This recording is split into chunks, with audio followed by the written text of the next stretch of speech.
You're listening to the DIY Recording Guys podcast, your one-stop information source for DIY music production, with your hosts, Vadim Karaz and Benjamin Hall.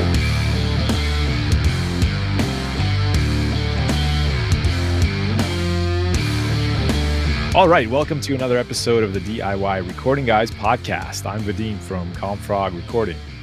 I'm Ben from Dreamloud Studio. Very excited to get into this episode today, Vadim. What is it? What are we doing? We're going to do part 2 of the deep dive into music theory. Part 1 was a little bit rough around the edges, I think. You know, we got into the simple things, the boring things, but today we're going to get into much more interesting things, and we're going to talk about scale degrees, modes, chord progressions, and more importantly, how you can use some of these theory ideas to make your music sound better and help your productions. That's the goal. Right. This is not one of those things where you just watch baking videos just because you like the Foley that goes into them. We're actually trying to give you guys some practical tips and tricks here to help your songwriting, help your maybe improvisational skills if you're trying to come up with solos. And really, the way I look at this is just it's a tool to help get you out of jams, right? If you're stuck creatively, you don't know what to do, you have 2 chords and you don't know what the third chord should be. These are the little tips that can get you out of those types of jams. Yes, absolutely. So should we dive right in? So this is what, part 2 out of 12? Is that right? Is that what you said before we started recording? We'll see how far we get. I think this is the I think this episode is going to be the extent of my my music theory knowledge. So we're going to go to the edge of the visible known universe, and then we'll pull back from there a little bit, and you can ask me any questions along the way. So, we got a little delay. So we got a little bit of a delay. But I was going to say you're definitely better versed in this, I think, than I am. I just know enough to be dangerous. So yes, I'm looking forward to asking you questions and learning a bit myself. Where do you want to start here today? So yeah, one quick thing before we dive into this. So I mentioned in the last episode where we talked about, music theory part 1, that I learned a lot of this stuff that I'm going to talk about today. I learned when I was really young because my mom was a piano teacher, but I felt like the way I was taught was in very much like a memorization way. So it was hard for me to understand the why of music theory, which is kind of really important to me. It's a way that I learn things really well. I'm very hands-on. I've got an engineering mind, just like Vadim does. So I like to understand how things work. So it took me a lot of time and into my adult life until I started making connections between, well, this is why a scale is the way it is, and this is how it relates to chord progressions, or why key signatures work the way that they do, and all the various things. They're related. So I just wanted to mention that because it was a little bit tricky to figure out what should we talk about first, and what helps to build on to other concepts so we could talk about other things. So it might be a little bit rough when we jump from thing to thing. So when you're listening to this, just glean what you can from the information. And I think it's more important to grab some cool ideas and run with them. And maybe if I say something that, or Vadim says something that sparks your interest, go and do some more deep diving on that on the internet, YouTube or Google, great resources for these things. I'm just going to touch on them briefly. And this is meant to be like a buffet of information. So take what you can and leave what's not interesting to you, because ultimately at the end of the day, like you said, Vadim, music theory is a way to get you out of a jam. And I like to think of it that way too. So all that being said, the first thing I want to talk about today is scale degrees. I think when we left off with part 1, I could bring it up, but I think if my memory serves me correctly, we ended with a major scale. We were talking about scales, and the last thing we talked about was a major scale and what that means. So let's just talk about, we already discussed the scale, but for review, a major scale or a minor scale in Western music is 7 different notes that we've determined in Western music. It's different intervals of the possible 13 steps in the chromatic scale to get to an octave, which is just the doubling of a frequency. So a major scale is picking 7 of those intervals, and it's not randomly picked. It's that specific pattern of whole, half, as far as steps up a fretboard or half steps up a piano key. Yeah, basically, if you picture a note, and then you mentioned this on part 1, that note has some fundamental frequency. So let's say 500 hertz, that's an A. If you were to double that frequency, 1,000 hertz is also an A. It's the next A, an octave up. Blurry. And so what you're saying is between those two A's in Western music, we've decided that there are 12 discrete intervals. So we can there's 12 steps in between those two A's, and a scale, a major scale, minor scale, we're picking 7 of those steps. So we're kind of, you even used the hopscotch example at some point. So we are defining the steps on which we're jumping to get from one A to the next A an octave up. And depending, as you're going to get into now, I assume, depending on what we choose, we might either have a major tonality or minor tonality and so on. So yeah, go on. Very true. Let's see if you can hear this. Can you hear my guitar? Is that coming through? Awesome. So I can actually play exactly what you were describing. So I will play a chromatic scale where I play each of the steps starting on an A going to an A. So let's do that real quick. Okay. So we have A, B flat, B, C, D flat, D, E flat, E, F, G flat, G, A flat, A. So you can hear how that sounds.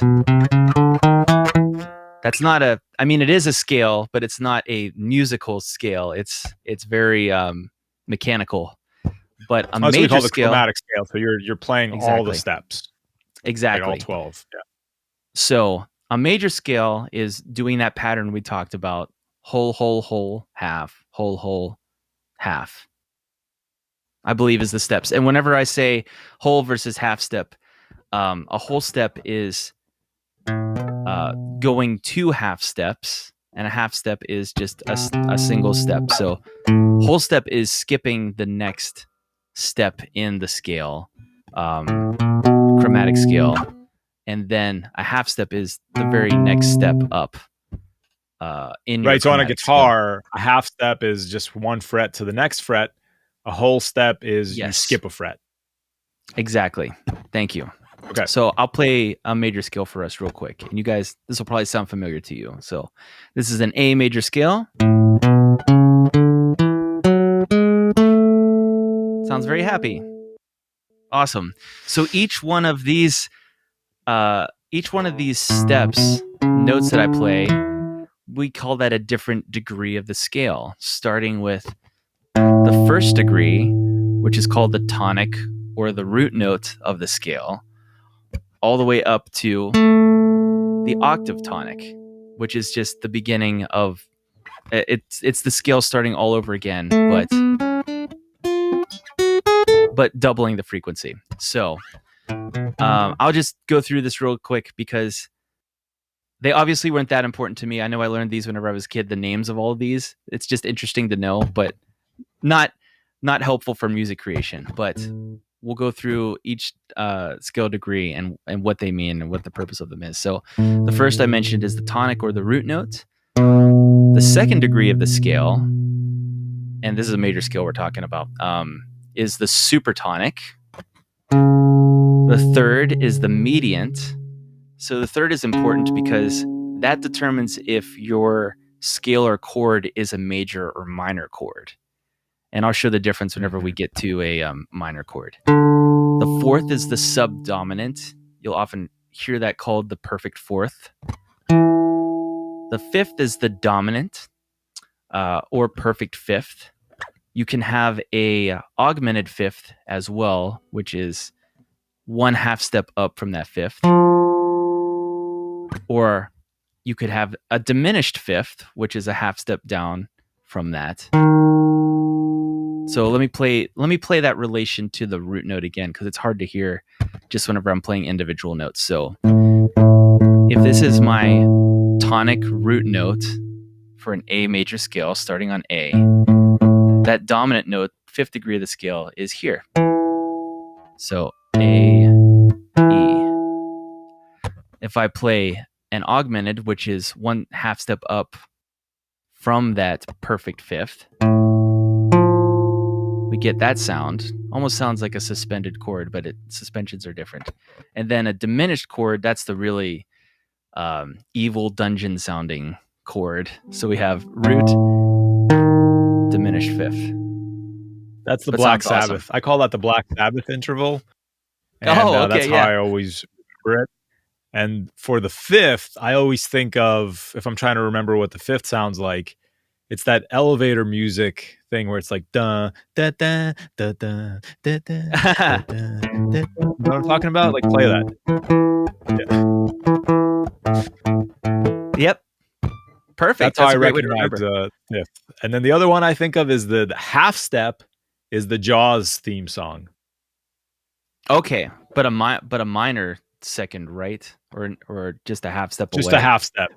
Okay. Just the root and a half step up. Right. Perfect. Yeah. Awesome. This is me being a mostly tone deaf producer. This is how I remember intervals, is from 90s movie theme songs and 80s metal bands.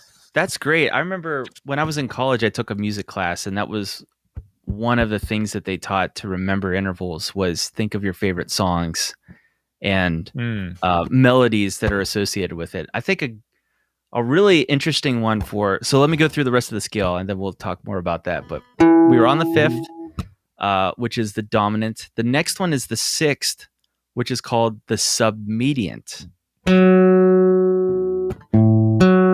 And that also is associated with a major and minor chord. Like you can infer major and minor from the submediant, but it's not as important as the third degree of the scale. And then the last one is the subtonic, which is the last note before we reach the octave and the scale starts again. And you'll have a very dissonant sound in the major chord because it's a half step away. But it can be called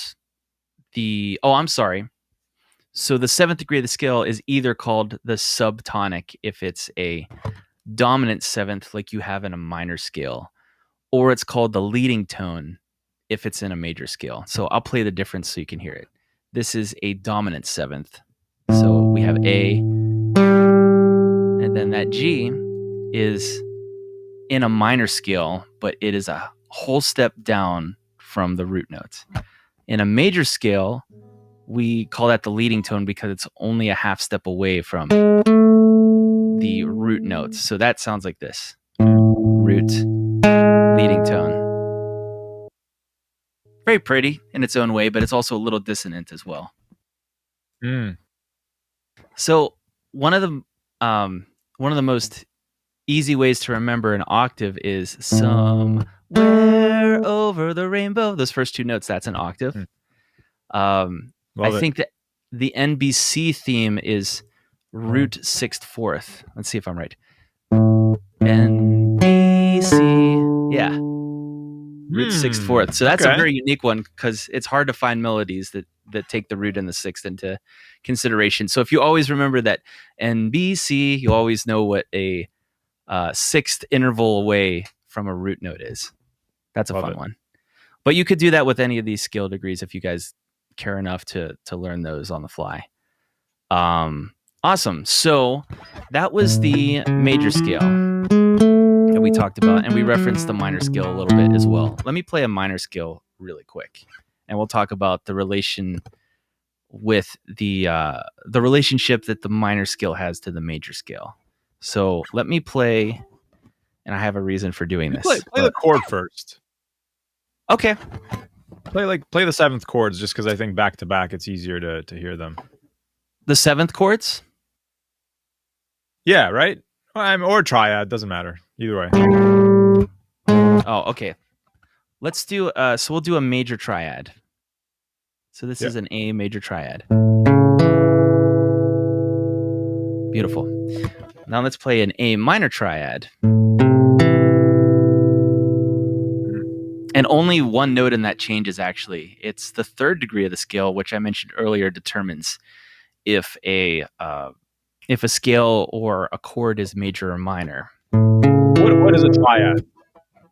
So a triad is a 3-note chord. Mm-hmm. Specifically, it's the root, the third, and the fifth, unless it's Right. otherwise notated. We've been talking about these steps and which steps are in the major scale. So we're picking 3 of those steps, the 1, the 3, and the 5. Yeah. Those are the triad. And you're saying between that, if we just change the 3, all we need to change is the 3 to change the chord from a major to a minor, right? Right. And if you notice about that, the interesting thing is, so only one of those notes changes. It's interesting to think about dyads, which are 2-note chords, the most famous of which is the power chord, the root and the fifth.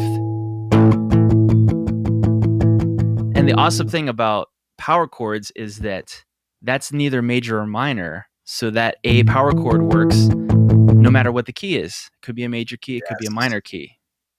And that's right, like there's no 3 in it. And the 1 and the 5 don't change. And a power chord, like a 3-finger power chord, is the 1, the 5, and then the octave. Right. So yeah, there's no 3 in there, which is why it works for anything, which is one of the reasons why power chords are the ultimate chords. Yes. Yes. Especially in rock music. Yes. So what you're doing to the 3, you have a 1 and a 3 and a 5. What you're doing to the 3 to go from major to minor is you're making the 3 into a flat 3. Right? So you're just taking the 3 and moving it down a half step or down 1 fret on a guitar. And then that takes you from a major tonality to a minor tonality. Right. The other interesting way of thinking about this, and this will actually lead us into scales. So I should have started with a C major. Let me play a C major scale for you. Sorry.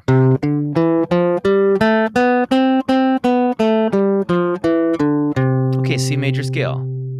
I'm going to go down 3 half steps. And now I'm going to play an A minor scale.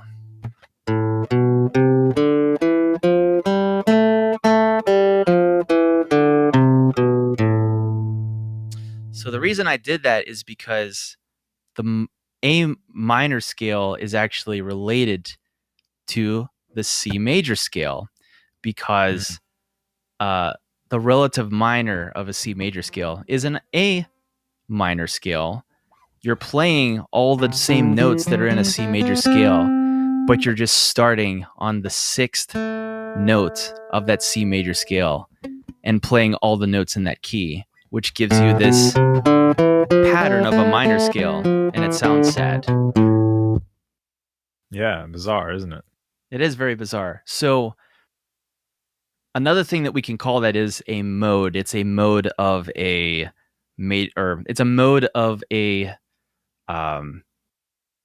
scale in a specific key. And all the modes really quick. I remembered all these from my memory. I didn't have to look them up. I was really proud about that. But so let me see if I can play them really quick so you can get an ear for them as well. But let's go in order. So this is all in the key of C, no sharps or flats. C major scale, which is also called the Ionian Scale. You heard it before. It sounds like this. Now, if we play a C major scale, but let's start on the 2nd degree of the scale. Same notes, but now we're starting on the 2 instead of starting on the 1. Okay. So if we play that, we get something that sounds like this. So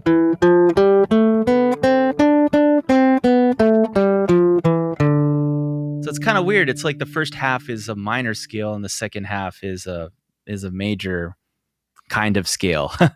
And that's called the Dorian mode. D for Dorian. If we keep going up, Let's start on the third degree of the scale and play a C major scale. This is the Phrygian scale.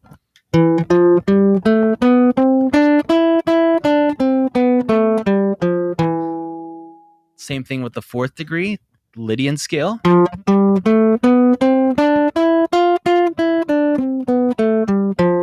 we go up again. If we start on a G, that's the Mixolydian scale. Oops, sorry. That one's kind of a interesting scale in that it is a major scale, but instead of having the major seventh, you have a dominant seventh, which is super popular in not only jazz music but rock music. If you have a seventh chord, most often it's a dominant seventh instead of a major seventh. So that's a helpful scale to remember. Sixth degree of the scale, we mentioned this before. This is a minor scale, also called the Aeolian scale.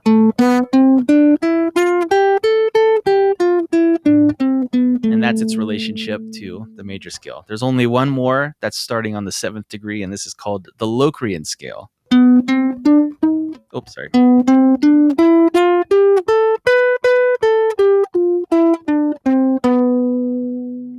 And that one is the very, you'll hear that in a lot of like really mean sounding metal. Because you have that. Yeah, I was going to say, if you want to challenge yourself, you can, it's got a lot of those half step intervals. You can try to write something in Locrian mode. It's a bit, there's a lot of dissonance there. Yeah, and it's definitely a leading scale because it sounds like it wants to go one half step up the whole time. And I'll prove it to you. If we go one half step up, we get to the next octave C and we have a C major scale again. So those are all the modes. And you might be asking me, Ben, that's very impressive that you could play them all and you knew all the names from memory, but how does that help me make better music? So I first started learning these, and I'm interested to hear your opinion, Vadim, as a guitar player mainly, but I started learning these on bass when I was in jazz band, because the cool thing is, if you're playing walking bass lines or really anything in general, writing a solo or you want to write a bass line, and you know that you're on a G and the next chord is on an F. Well, now if I know all my modes, which are my scales in that C key, and I know that, I'm on a G, that's the Mixolydian scale, then I can just play that pattern.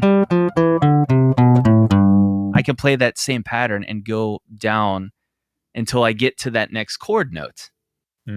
If that makes sense. So that's a way that a bass player would think about using the modes. Is it's a way to get around the neck of the guitar, knowing the scale patterns and not having to think so much about, is this next thing a half step or is it a whole step or what notes are in this key? You can kind of think of it more in familiar patterns and use that as a way to get around your fretboard on your guitar or keyboard, whatever you might be playing. Anything to add to that, Vadim? Yeah. I'm curious to hear the guitar player's perspective. I mean, my very similar experience. When I first started taking guitar lessons, my teacher was and is a phenomenal jazz player. And then I did play a little bit in jazz band as well. And it's a similar thing. One of the things is like, how do you solo over a chord progression? Well, by knowing these modes and the steps involved, you think of it on a guitar neck, especially, it's a pattern.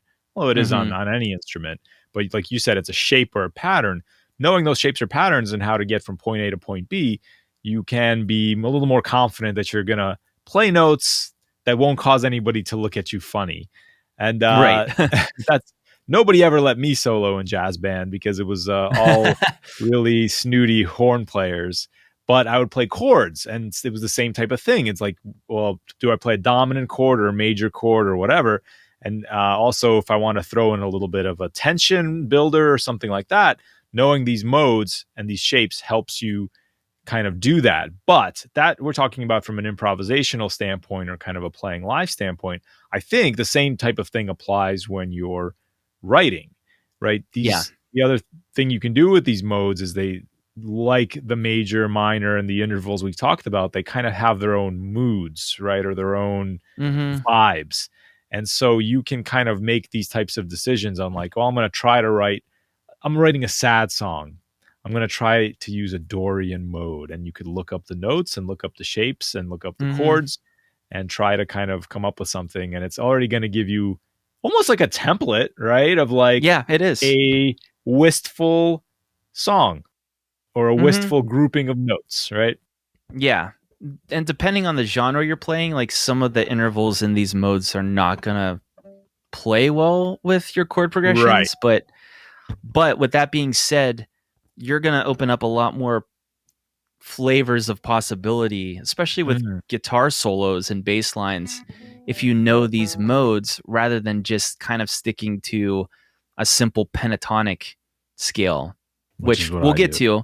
Pentatonic is very important. I play a lot of pentatonic, but that's kind of like the safe bet. And it comes across as, well, I don't want to even say amateur, but I'll say that it can get boring. It can be overused. But if you throw in some of these modes, you can get some interesting half steps and intervals that are a little bit beyond or outside of just a simple pentatonic. And it can add some interesting, maybe creative dissonance to a song that you and it hadn't also thought of before. It can be just like when we talk about production decisions or having a sound, you can start to develop your sound as a player based on the little moves you make.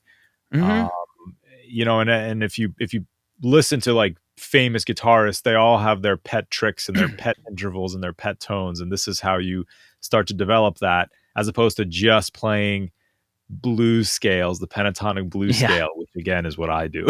Yes. Because it's safe and easy. So let's talk about the pentatonic scale, because I actually learned something that I didn't know about the pentatonic scale when I was researching this today. So pentatonic is, as its name implies, it's a 5-note scale. And let's play it in C major pentatonic.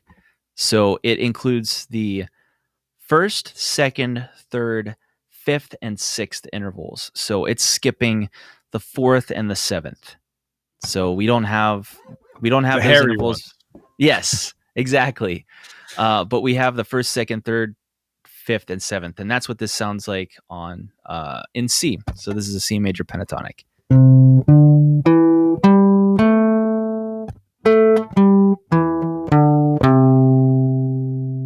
So very simple. And I can play the octave too. Yeah. So interesting enough, I always wondered about this because the minor pentatonic scale, it appears as though you're playing different intervals, but in reality, it's the minor mode of the major pentatonic scale. So it's the same exact notes, but in a minor pattern, if that makes sense. Yeah. What were you going to say, Vadim?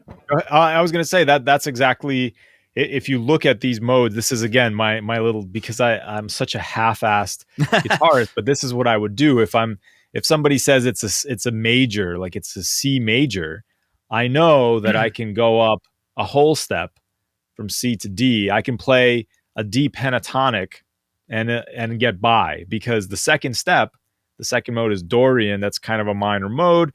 Pentatonic skips my hairy intervals, so you can get away with it in that way. Yes, exactly. Let me play a minor pentatonic scale. I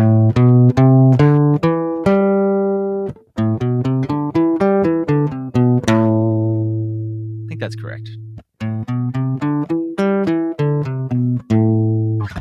Yeah, that's like the most common scale used in rock music, pretty much across the board. A couple of other alternative scales that I'll use occasionally. Harmonic Minor is really interesting. I don't use it that much. This is what it would be in A.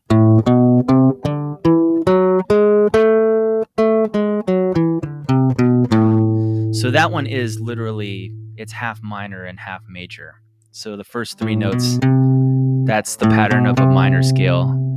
Then you have perfect fourth, perfect fifth, and then 6th, 7th, and octave. That's a major scale. So you're literally just combining minor and major together, and it's not one of the other modes. It has an accidental in it. It doesn't fit in to the well, what would that be? Let me think about this real quick.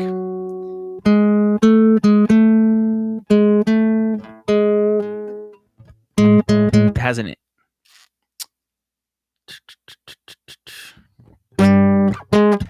has a G sharp in it, whereas the A minor scale has no sharps or flats.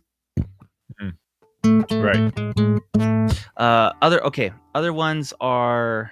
Wait, what one did I say that was? Did I say melodic minor or did I say harmonic minor? Harmonic. That's the melodic minor I just played.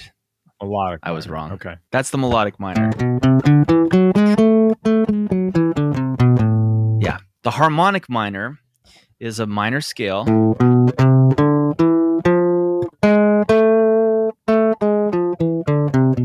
Yeah, it's a minor scale all the way up to the 6th degree, and then it has a major 7th and an octave.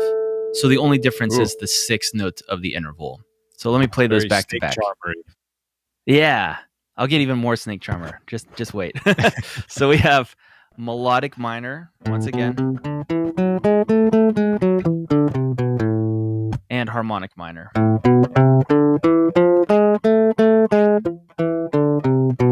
Yeah, I like that one. That's a fun one. There it is. And then this is called the Egyptian scale. I think it has another more proper name for it, but it's appropriate for what it is because you're like, oh yeah, that has that Middle Eastern vibe to it.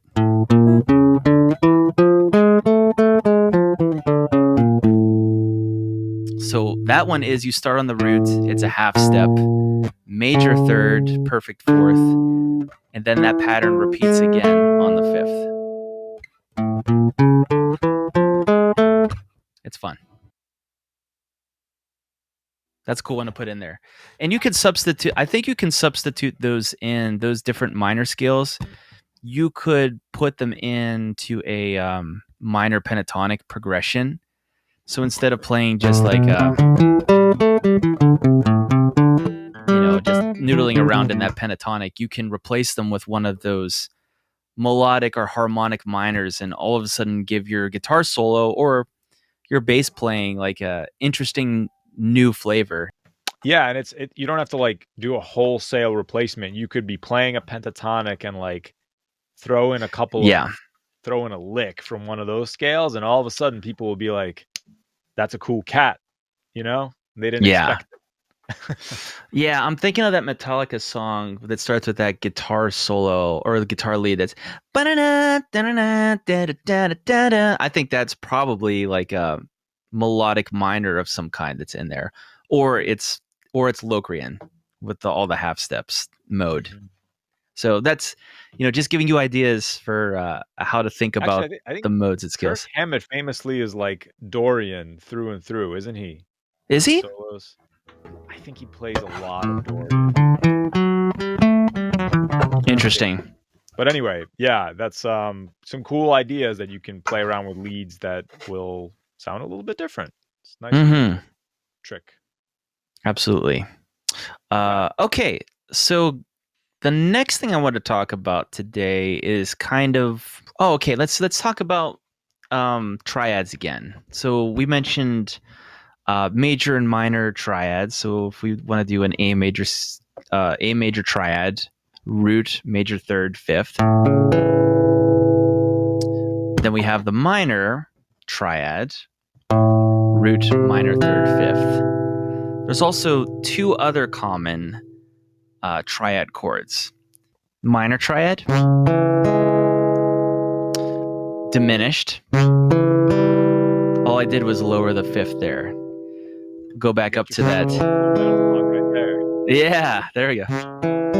Yeah. So this is back to the minor triad. Now if I raise the third, it's a major triad. Oh, sorry. Oh, it's happy all of a sudden.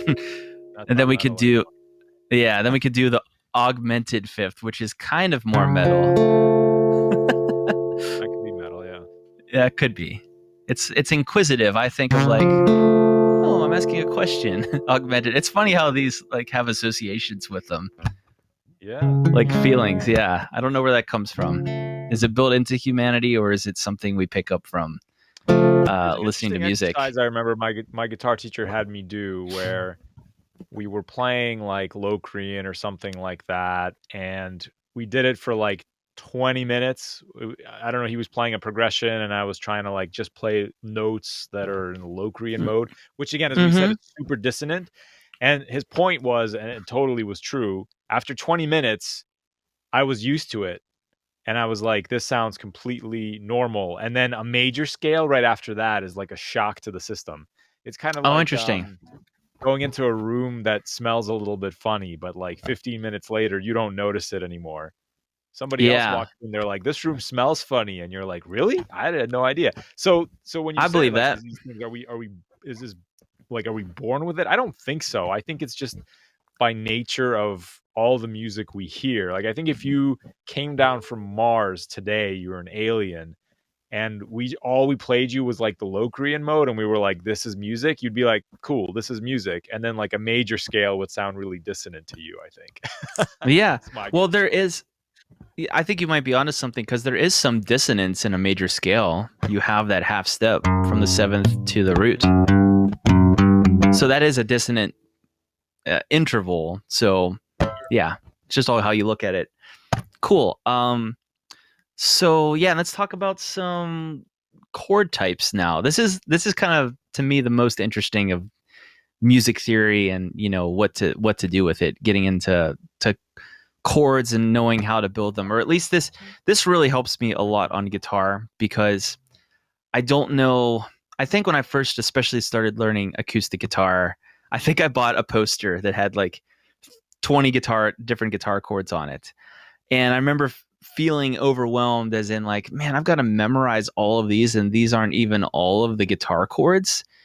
So that's like a very overwhelming way of thinking about it, even though memorizing some chords is obviously helpful. And we all know like a major G chord shape. We can all play that. We know that from memory if we're guitar players. But the really helpful thing to know theory is that any chord that you see, whether it's in sheet music and it's written out, or it's chord symbols, you can figure out how to play that chord because you know the relationships of the scales and the different intervals. So that to me is where music theory is super helpful when it comes to learning new chords, knowing how to build things, and just kind of looking. Okay, cool. So we're going to finish up today by talking about chord symbols. If you're familiar with this, you can have written music notation in sheet music, but a simpler and a more helpful way of describing what a chord is by using letter symbols. So it's very simple. We talked about the triads before. So a major triad would just simply be the letter name of the chord and no other notation or symbols after it. So if you just see an A, that implies a major triad. And that's what you would play. Or you could play, the actual guitar chord A major. It's not just a triad that you could play in that situation. You could play an A major chord, but that's what it implies. Triad, 3 notes. Like we said before, I'm kind of getting off my notes a little bit, but you could also play a dyad power chord, an A5 there, because it's neither major nor minor. It fits. So some other notations that you'll see or most common ones is A and then min, you'll see written after it, and that means A minor. So if you remember from earlier, all we need to do is change that third degree of the scale of the triad. We have an A minor. And I think in the guitar chord, that's all that you change as well. You just lower the third. Now, that's not the only A minor chord you could play, but that is the most common one. Yeah, actually. Now you could probably hear it better. My bad. the chords get more and more complicated, and I'll just go over some different ones here that I found interesting, and then maybe Vadim, you could throw in your 2 cents or maybe talk about any that I miss. But a general rule of thumb I have is that if you see a chord symbol and it has a number after it, so you'll see something like A2, A9, something like that. My rule of thumb is if the number that comes after that chord is lower than the first octave, so number 7 and below, it's implied that the major or minor third is omitted from playing that chord to emphasize the degree number of the scale that it's notating by that number that comes after the chord. So A7 is kind of an exemption to that because you would most likely play the third along with that, but this isn't a hard fast rule. But I think of that whenever it comes to saying like an A2 chord. That kind of implies that you wouldn't play the third. You're just going to play probably root, second degree, and fifth. So let's see if I could play that on my guitar. That would be...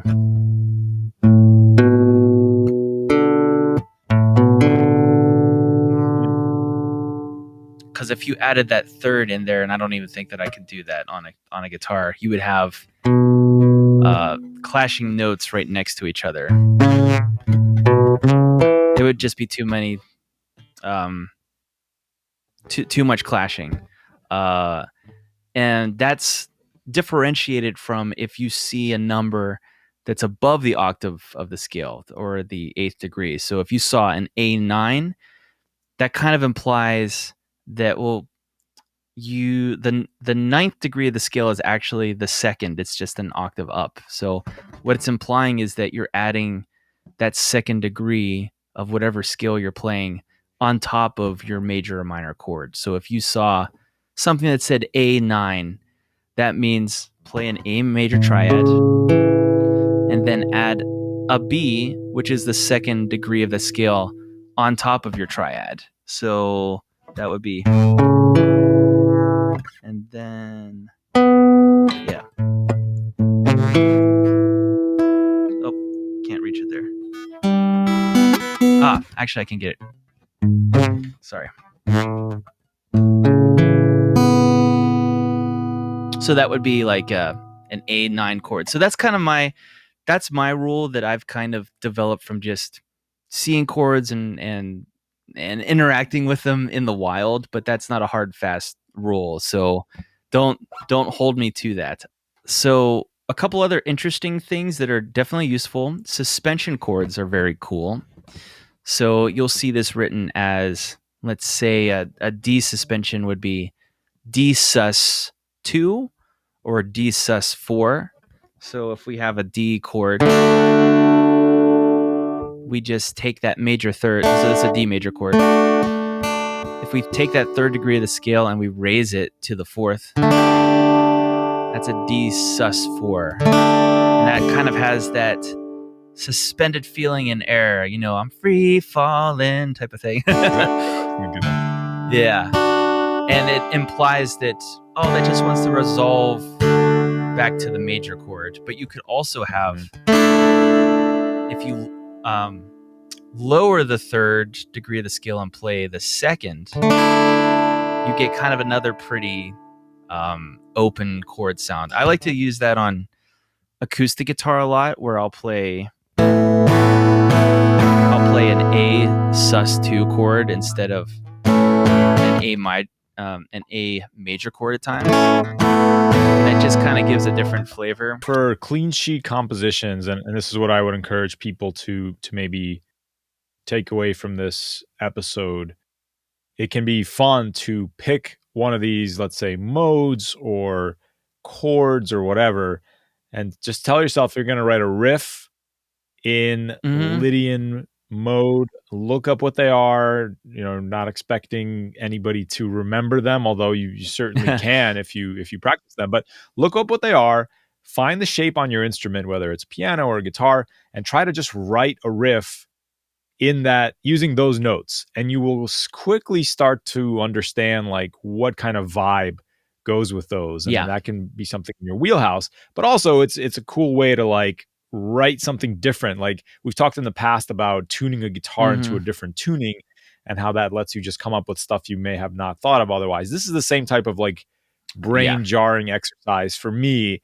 A lot of times I used to know this stuff better than I know it now. A lot of it is no longer intuitive or second nature to me, but I will occasionally dust some of the stuff off and be like, I'm going to challenge myself, write a song. And then in doing so, you come up with some interesting ideas and you learn the feel. Yeah, I completely 100%. How about you? How do you use this stuff? One thing that I love to do and was kind of inspired by the Red Hot Chili Peppers album, By the Way, which I actually have the guitar chord book for that album, because on that album, John Frusciante, a lot of the songs are super simple as far as chord progression wise and chords.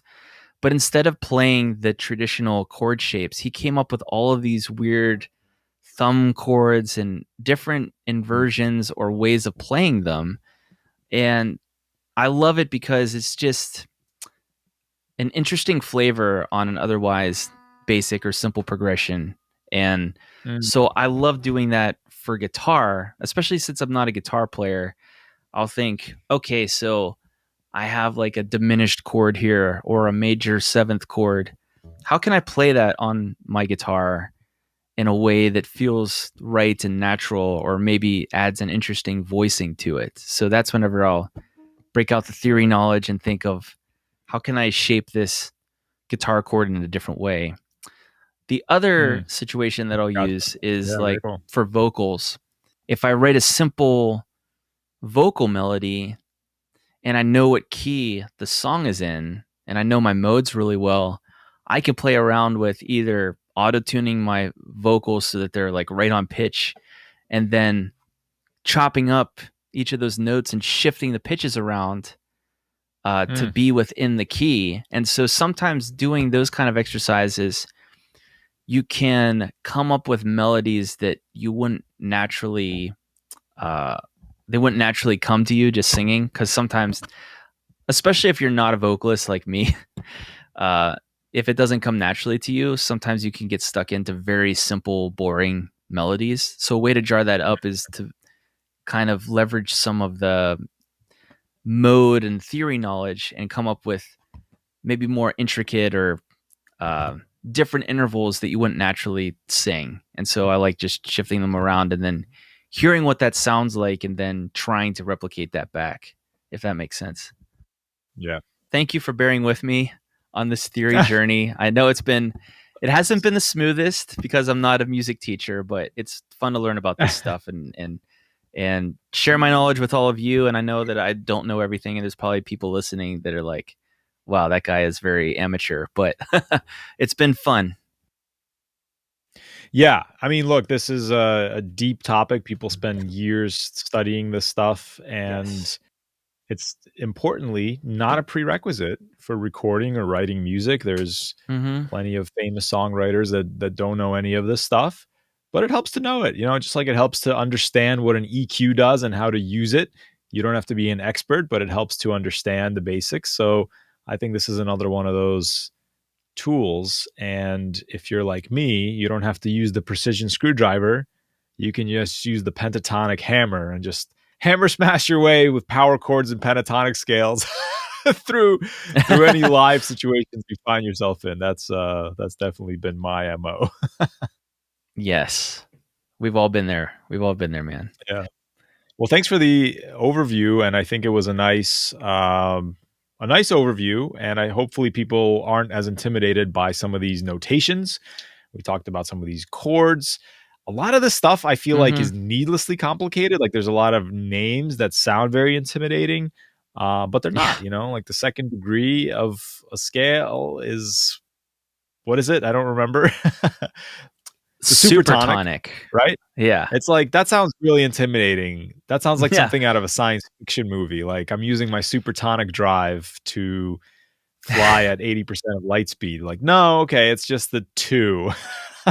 Right, I know. So I agree with don't you be there. intimidated by this stuff. It's not a big a barrier to entry as you might think. So thank you, Ben, No. for the demystification. Thank you guys for listening. If you haven't, I haven't reminded you in a while, but kindly leave us a review. That always makes us feel good. Helps other people find our podcast. And if you haven't been checking out, recent episodes are available on YouTube as well. So there's a video component.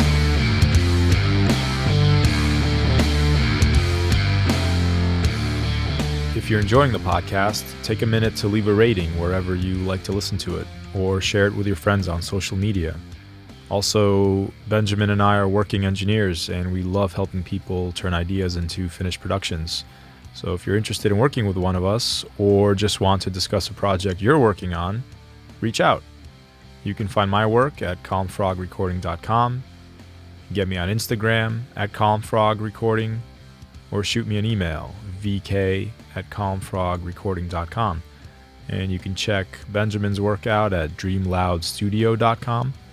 Hit him up on Instagram at dreamloudstudio, or by email, ben@dreamloudstudio.com. And finally, join our Facebook group to engage with a whole group of friendly, like-minded people who are interested in DIY recording. Just search for DIY Recording Guys on Facebook. Thank you so much for listening and for your continued support. I'll see you next week.